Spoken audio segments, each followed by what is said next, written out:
Olá! A história muitas vezes parece só um emaranhado de guerras, impérios, revoluções, um caos, né? Mas e se existir um padrão escondido no meio disso tudo? Uma espécie de pulsação que dita o jeito que civilizações inteiras pensam, criam e acreditam. Hoje, a gente vai mergulhar no trabalho do sociólogo Pitirim Sorokin para tentar descobrir um ciclo que pode mudar o jeito como a gente enxerga o passado e, quem sabe, o futuro. Vamos começar com a pergunta de US$ 1 milhão. A gente está acostumado a pensar na história como uma linha reta, sempre progredindo, saindo da superstição para chegar na razão, da fé para chegar na ciência. Mas e se essa ideia de progresso contínuo for uma ilusão?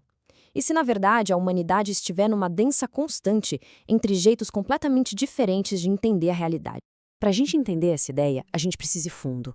Toda a sociedade, quer ela saiba ou não, é construída em cima da resposta a uma única pergunta que é fundamental: o que é a verdade? E a resposta que ela dá para isso, bom, isso se torna a base para absolutamente tudo. É aqui que entra o nosso guia dessa exploração, Pitirim Sorokin. Lá em 1937, na sua obra gigantesca Dinâmica Social e Cultural, ele argumentou que a premissa mais básica de uma cultura, o que ele chamou de sistema de verdade, não é só um detalhe filosófico. É tipo o código-fonte que programa a arte, a ciência, as leis, a moral, tudo. E essa citação aqui resume a ideia perfeitamente. O que o Sorokin está dizendo é que, quando a definição de verdade muda, não é só um ajustezinho de leve, é um terremoto cultural. Tudo se transforma junto, porque a própria base da realidade foi redefinida. Tá, mas que sistemas são esses? Sorokin identificou 3 jeitos principais que as culturas usam para definir o que é verdade. Entender esses 3 blocos de construção é a chave para a gente conseguir decifrar esse mapa da história que ele propôs. O primeiro sistema é o ideacional. Aqui, a verdade vem de cima, de Deus, dos deuses, de uma revelação. É a verdade baseada na fé. O mundo que a gente vê e toca, esse é considerado menos real, sabe? Menos importante do que a realidade espiritual. O segundo sistema é o sensorial, e esse é o oposto total do primeiro. A verdade aqui é aquilo que a gente pode testar, medir, ver, ouvir, tocar. A realidade é material e a ciência é a ferramenta suprema para entender essa realidade. Se algo não pode ser observado pelos sentidos, a sua existência é, no mínimo, duvidosa. E por fim, tem o sistema idealista. Esse aqui é o grande mediador. Ele tenta juntar os outros dois. Ele argumenta que a verdade é uma mistura de fé, lógica e observação. Nesse sistema, a razão funciona como o juiz principal, tentando criar uma harmonia entre o mundo espiritual e o mundo material.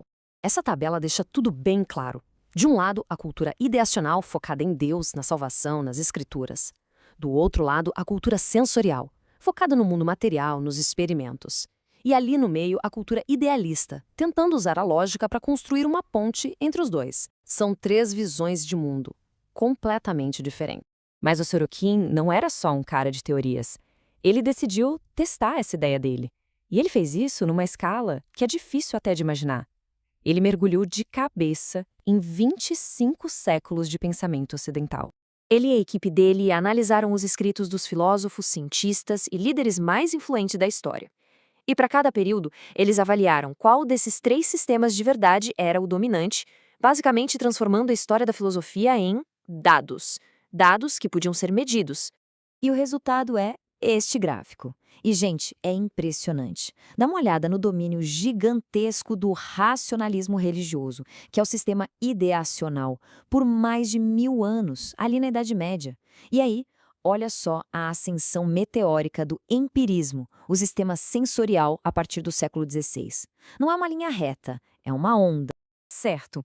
Então, o que essa onda significa na prática? O que esses dados todos revelam sobre o que realmente move a história?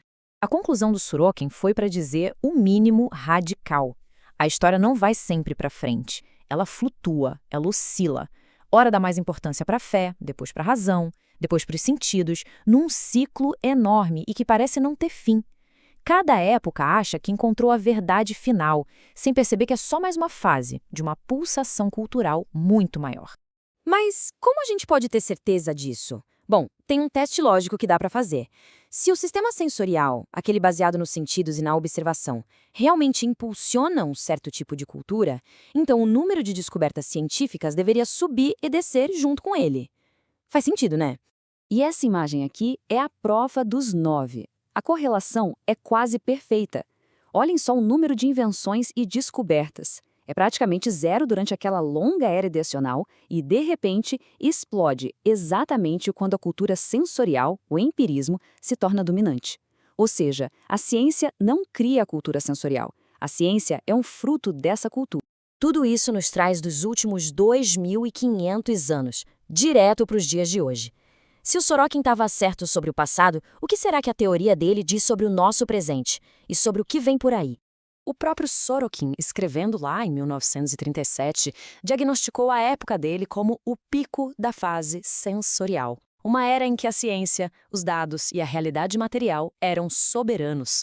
Um diagnóstico que, convenhamos, se encaixa muito bem nos nossos dias também, não é? E isso tudo nos deixa com uma pergunta final, que dá o que pensar.